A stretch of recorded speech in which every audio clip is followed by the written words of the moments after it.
great to be here with you. You guys are awesome. Pat Flynn is awesome.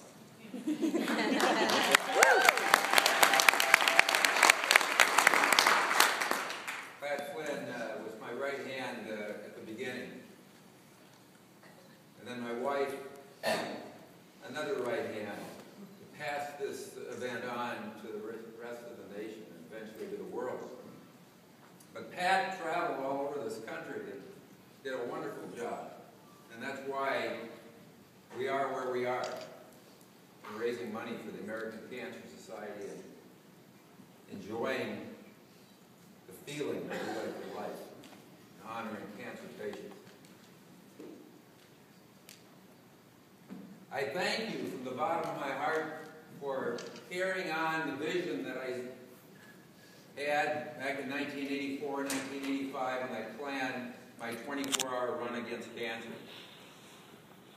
Wouldn't be for you, we wouldn't be where we're at in cancer control. I think we had a cure rate of about 50% in 1985, all cancers put together. Now we're at about 70%. And you all have played a role in making that jump from 50 to 70%. We got a ways to go yet. But it's been a steady, progressive increase in cure rate ever since I've been in medicine. I've been in medicine now almost 50 years. When I first started, it was less than 1 out of 3 people were cured of cancer. And now we're at 70%. And it's been progressively getting better. I look at my grandchildren, and I know that during their lifetime, I think we're going to have the cure.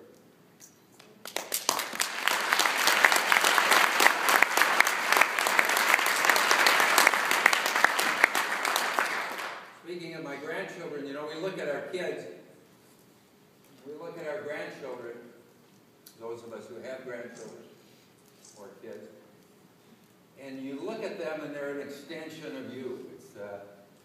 It's a wonderful feeling. And I look at you out there today, and I look at you like I look at my kids and my grandkids. You're an extension of my vision, my passion for curing cancer, which has been a part of me for the 50 years that I've been in medicine.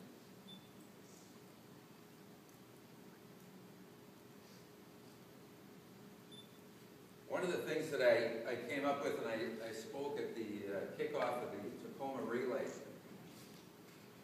shortly after my diagnosis of stomach cancer.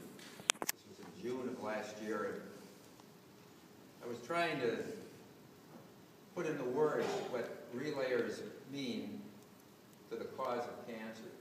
And I will repeat what I said there. It's a syllogism that I learned when I was in undergraduate school studying logic.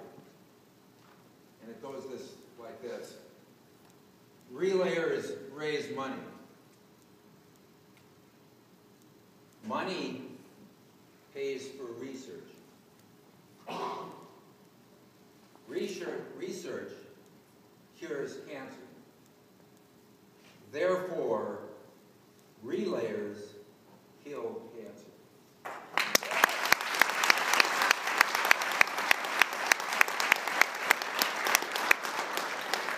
We need to continue this effort. You guys have done a wonderful job in the Great West Division. You're the leaders of the Great West Division. Volunteers and the staff. Those wonderful volunteer partnerships that make this relay work. However, the strength of relay is really that it doesn't take much of the staff time compared to other things that the staff has to do. And there's a tremendous volunteer involvement. That is really one of the strengths of this event. Another strength is that the cost to put it on is low compared to other events that are being done across the world, especially for cancer. But probably the biggest thing for me is the money is important, and the people are important, but the therapeutic aspect of this event and how it came to be by accident is the biggest mystery for me. That therapeutic feeling was with me that day when I did the first run by myself, when my cancer patients came out. It made me feel good, and I made them feel good. The caregivers get some therapy from this. And that has been extended now to over 5,000 sites in the United States and almost 300 sites worldwide in many countries. That's really the heart of Relay. And now as a cancer survivor, I feel it even more.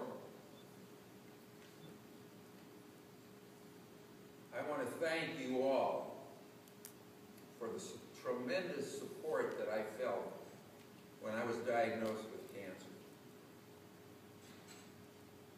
It was put out by the American Cancer Society through the Relay system, and as soon as that was done, after they asked my permission, as soon as that was done, I was getting hundreds of emails a day.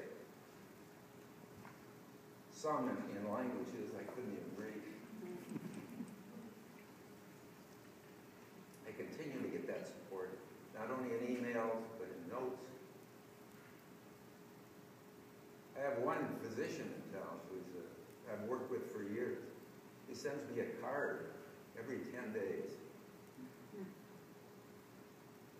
I see her at the hospital all the time. She's encouraging, but she sends me a card every 10 days. That support is invaluable to me. I've known that in taking care of cancer patients, but for the first time, I've experienced it personally. I've always said to my patients, you have to have caregivers. You have to have people with you. One of the worst things I see in medicine is a cancer patient who is lying in bed post-operatively and nobody comes to visit the patient. What a disaster. That support from family, my wife, friends, and the Relay system has been tremendous. I want to tell you that I'm doing well.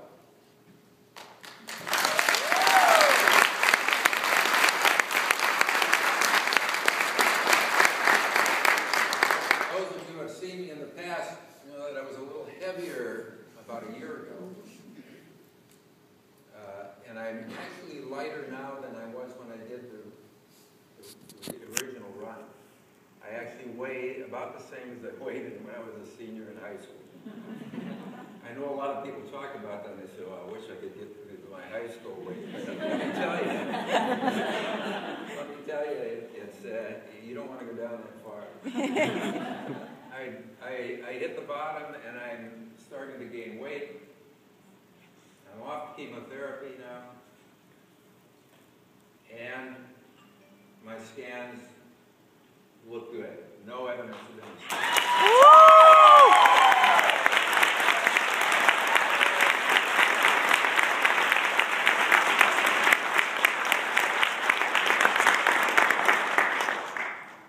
So we need to continue this battle. The American Cancer Society uses the money for research. We've talked about that. But it also uses that money for public education, a very important aspect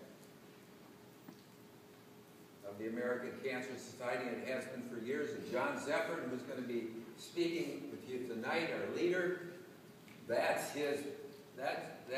was his strength back when we were volunteers together in the 1980s and the late 1970s. He was public education chairperson nationally, and I was on that committee. And I learned a lot about public education from this man. And that's his passion. And it has been an important reason why we also have gone from 1 out of 3 to 70% cure rate. The American Cancer Society also uses the money for advocacy for cancer patients and talking with legislators in Congress and in state legislators. So we get some laws passed that are really important, especially for screening mammography, screening colonoscopy, help for cancer patients after they've been diagnosed. And also service to cancer patients, which is mostly a volunteer effort, but there's some money that needs to be spent on that. People who drive cancer patients to their treatment, support cancer patients through groups such as COPE and prostate cancer support groups. So the money isn't just for research, but a big part of it is research. And American Cancer Society's money is very important in starting new research. It's much less money than the government throws to cancer research. But it's important because cancer researchers can't get funded by the government unless they have a track record. Kind of like getting a job. If you don't have any experience, you can't get the job. And how can you get experience if you can't get a job? And that's where the American Cancer Society plays that role, gets people started. Some of those people that we started are now Nobel Prize winners in cancer research. Not the least of which is Donald Thomas, right up the road, who died just recently, but was the instigator of bone marrow transplantation. And when he had this idea back in the 1950s, nobody would fund him, but the American Cancer Society did. Got him started, and then he got government sponsorship, and here we are, curing leukemias, lymphomas, breast cancer, other cancers through chemotherapy, through bone marrow transplantation. That's just one example. Again, I want to thank you for what you do. Go out there and continue the effort. It's an important effort. Get more people involved. And I'm so glad I could be with you today. I am working, but I get tired out fairly easily yet. And my wife watches over me pretty carefully. She doesn't let me do too much.